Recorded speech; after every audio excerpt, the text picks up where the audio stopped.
TNSF నాయకుడిగా చెప్పుకుంటూ విద్యా సంస్థల యాజమాన్యాలను బ్లాక్ మెయిల్ చేస్తున్న వ్యక్తి తమ పార్టీ నేతలను చోటా బడా అంటూ విమర్శించడాన్ని తీవ్రంగా ఖండిస్తున్నామని వైసీపీ విద్యార్థి విభాగం జాయింట్ సెక్రటరీ సందీప్ కుమార్ రెడ్డి తెలిపారు. వచ్చిన మీడియా సోదరులందరికీ నమస్కారం. ఈరోజు మీ ముందుకు రావడానికి గల కారణం, నిన్న ఒకడు టీడీపీ పార్టీ నుంచి టీఎన్ఎస్ఎఫ్ విద్యార్థి విభాగ నాయకుడు అని చెప్పుకుంటూ మా నాయకుడిని చిన్న చోటా బడా అనేసి విమర్శించడం జరిగింది. చెప్తాను, ఆ నాయకుడికి మా నాయకుడు బడా నాయకుడే. ఎందుకంటే 2 సార్లు ఎమ్మెల్యేగా గెలిచాడు. గత సంవత్సరం 5 ఏళ్ళు ఉప ముఖ్యమంత్రిగా రాష్ట్రానికి ఎన్నో సేవలు అందించారు.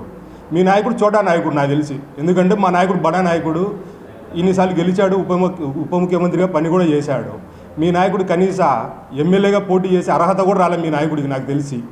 వారి వెనకాల నువ్వుండో లేదా మీ వెనకాల వారుండో ప్రతి కళాశాలకు వెళ్ళి చేసే లుచ్చా పని అనేది ప్రతి కాలేజీకి వెళ్ళి ఇట్లా దందా చేయడం, మాకు మీ కాలేజీలో వసతులు సరిగా లేవని చెప్పి ఇన్ని లక్షలు డిమాండ్ చేసి వారి దగ్గర ప్రతి ఒక్క కాలేజీ దగ్గరికి వెళ్ళి బెదిరించడం జరుగుతూ ఉంది.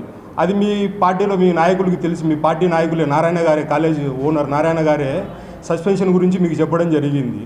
మళ్ళీ మీ పార్టీ మీ వెనకలు ఉండే నాయకులు, అదే మీ భాషలో చెప్పాలంటే మీ చిన్న నాయకుడు, జిల్లా అధ్యక్షులు, అలాంటి వారిని వెనక పెట్టించుకొని మా పార్టీ సస్పెన్షన్ చేసిందని ప్రూఫ్లు చూపించండి అని అంటా ఉన్నారు. మీరే పోయి అడగడం, అక్కడికి వెళ్ళి డబ్బులు మీరే సస్పెండ్ చేయడం, మళ్ళీ ఈరోజు వచ్చేసి ప్రూఫ్లు చూపించండి మళ్ళీ మమ్మల్ని అడగడం.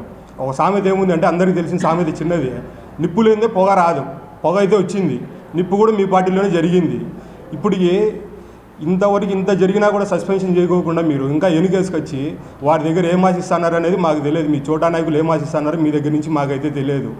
నాకు తెలిసి నువ్వు ఈ టీడీపీలోకి రాకముందు ఒక 10-12 సంవత్సరాలు కాంగ్రెస్లో ఉన్నావు. ఆ రోజు ₹1 డబ్బులు లేదు నీ దగ్గర, నువ్వు ఎవరికో కూడా తెలియదు. మళ్ళీ అధికారం కోసం మా పార్టీలోకి వస్తే వైసీపీలోకి వచ్చినావు అంటే డబ్బు సంపాదన ఉండదని తెలుసుకొని టీడీపీలోకి వెళ్ళావు. డబ్బు వస్తాయి, డబ్బు పుడుతుంది, సంపాదన పుడుతుంది అనేసి. అధికారం వచ్చిన తర్వాత ప్రతి కళాశాలకు వెళ్ళి దందా చేయడం, బెదిరియడం, ఇలాంటి లుచ్చా పనులు చేయడం తప్పక నీకు తెలిసిందేమీ లేదు. గత సంవత్సరంన్నర కిందట చూసుకుంటే నీకు కనీసం బైక్ కూడా లేదు మంచిది. ఇప్పుడు స్కార్పియో కార్లో తిరుగుతూ ఉన్నావు 10 మంది పిల్లలు వేసుకొని.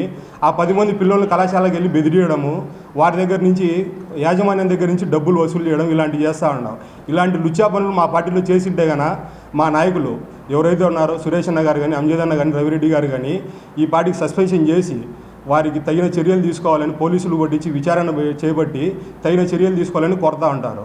నువ్వైతే ఇంకోసారి మా ఎమ్మెల్యే గారిని కానీ, అదే మా ఎక్స్ఎమ్మెల్యే గారిని, నాయకుల్ని ఏకవచనంతో మాట్లాడినామంటే మా పార్టీలో యువత చాలా మంది ఉన్నారు, మీ పార్టీలో ఒకరే ఉండొచ్చేమో, మా యువత అంతా ఊరుకోరని హెచ్చరిస్తూ చెప్తా ఉన్నాం.